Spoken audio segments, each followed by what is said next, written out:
so I might be a little old-fashioned when it comes to playing video games with friends, especially in the modern era of internet. In fact, in terms of multiplayer gaming, I much prefer to play games with friends on the comfort of my couch via split-screen co-op or multiplayer rather than going online. Mostly because it's just a superior friendship, bonding, and entertainment experience. Especially given that, in my humble opinion, spending time with others is a very underrated love language. Yet, this video game preference is at odds with our current gaming environment, mostly because there's a prioritization of live services and other multiplayer video games that push players towards logging into their current interactive online escapade of choice rather than game in person. And while sure, there is nothing wrong with playing video games online with friends, in-person gaming events are just far more memorable. Like, I have very fond multiplayer gaming memories, and just like my love for hardcore pornography, they also rarely involved an internet connection. If anything, I loved playing the Gears of War campaigns in multiplayer via split screen, starting friendly yet competitive Mario Kart races and Smash Bros. Brawls, and of course the reverence I have regarding the Halo, Halo 2, and Halo 3 overnight LAN parties where me and my buddies had the time of our lives. It was essentially a water to wine religious experience, though in this case,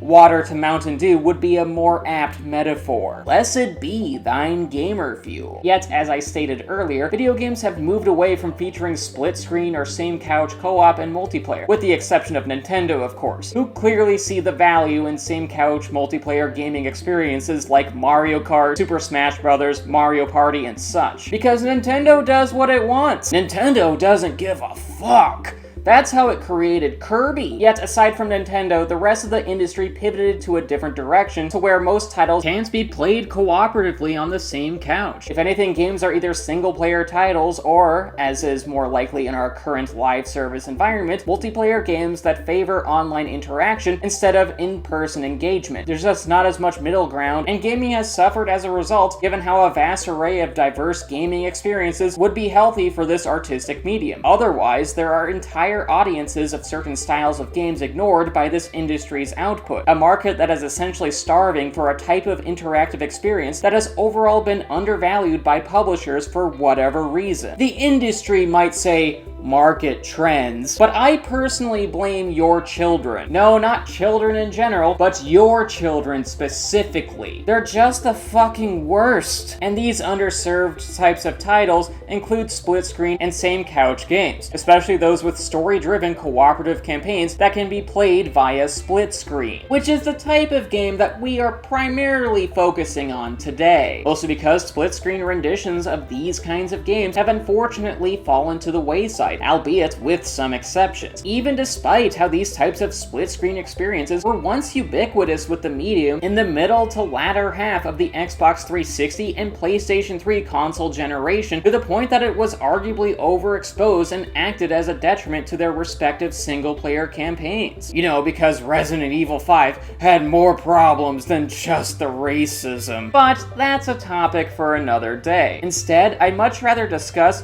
how much I miss split-screen cooperative campaigns, and just sharing these experiences with friends. You know, where me and a buddy have back and forth banter, all while devouring a few slices of pizza. An experience that is just sacred to me, yet one that is, unfortunately enough, often unfulfilled. Hell, even the last two Halo games did not feature split-screen co-op, which is damning considering that the series was once known and respected for its split-screen cooperative campaigns, highlighting just how far this business has pivoted away from these types of titles. Because when it comes to the AAA industry, games with split-screen cooperative campaigns have overall been neglected. They've been abandoned. However, some developers have capitalized on the absence of split-screen cooperative games by essentially creating their own. A nice little fuck you, we'll do it ourselves mentality that I immensely respect. And no developer has excelled at this like Hazelight Studios. Opening in 2014, the studio solely creates two-player story-driven cooperative experiences with both online and split-screen capability, and does so to major critical and financial success. In fact, they have thus far developed 3 3 titles, beginning with 2018's A Way Out, 2021's It Takes Two, no relation, and in 2025, the year of much chaos, greed, and despair, the studio released Split Fiction, which, as you have discerned by this video's title, is today's topic. Also, I'm very happy that you know how to read. Now, Split Fiction is the first of Hazelight's game that I've had the pleasure of completing, though I am nearing the end of It Takes Two, and I have my own copy of A Way Out, no relation. But still, I am confident in detailing Hazelight Studios' stellar pedigree. After all, A Way Out has great word of mouth. I know for a fact that It Takes Two is terrific, and surpassing It Takes Two in quality is Split Fiction, an exemplary co-op gaming experience with a heartfelt story, challenging yet forgiving level design, an abundance of creativity, a sly sense of wit, and just being the embodiment of what a great cooperative venture requires, which is to say, a sense of fun and adventure, as well as pigs that fly by farting rainbows, which is the most important thing in the world right now. So yeah, there are plenty of great reasons to play Split Fiction, and all of them complement one another by fully embodying the thrill of split-screen cooperative experiences. It's a great game, and Split Fiction's greatness starts with its story. The plot follows two writers struggling to find work.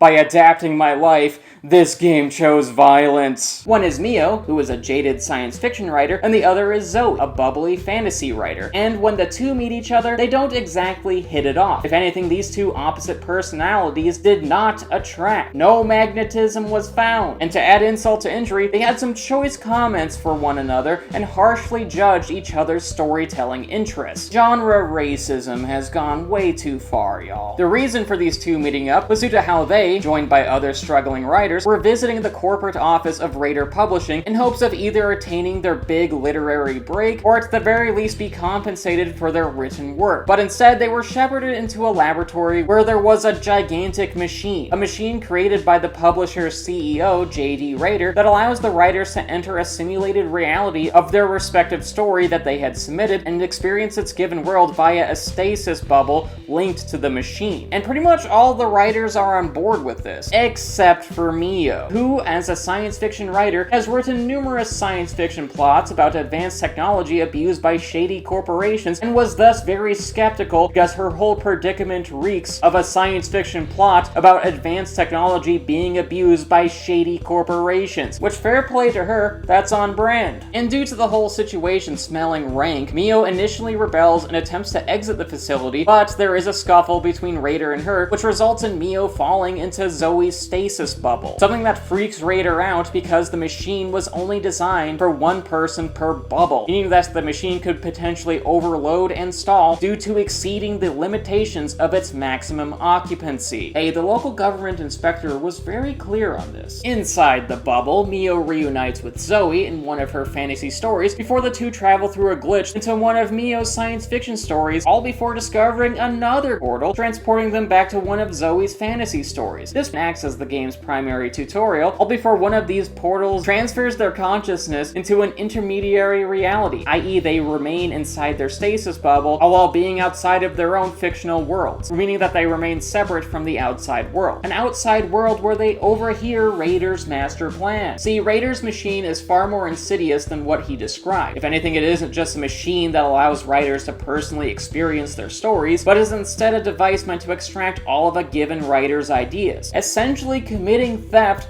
via an actual thought crime. In other words, Raider literally raids writers' ideas for profit without their consent or financial compensation, and Mio and Zoe just won't permit this tech bro asshole to plunder their brain space. Instead, they formulate another plan. Noticing that their journey through the glitches further develops a major glitch in the intermediary world that, once Mio and Zoe venture through smaller glitches in their respective stories and ideas, will destabilize the system. And Mio and Zoe decide to further explore their various stories and find other glitches in order to make the machine reach a critical breaking point. A plan of action that would prevent the theft of their stories, either well thought out, barely formulated ideas, or old ones that their memories had repressed, by overloading and thus destroying the machine. So this is the machine that we're supposed to be raging against. Meanwhile, J.D. Raider isn't taking this shit lying down, because he has streams of stealing other people's dreams. There's creative passion to monetarily exploit, goddammit, meaning that he will not shut down the machine mid-simulation, both due to how unstable it is, and just the fact that he greedily fears losing all of those potentially lucrative ideas from the half-dozen plus writers experiencing their own simulations. No, he instead schemes ways to either persuade Mio and Zoe to capitulate to his demands willingly, or forcefully eject them out of the machine through more nefarious means. Because one way or another, he wants to pop that bubble. Because he's such an asshole.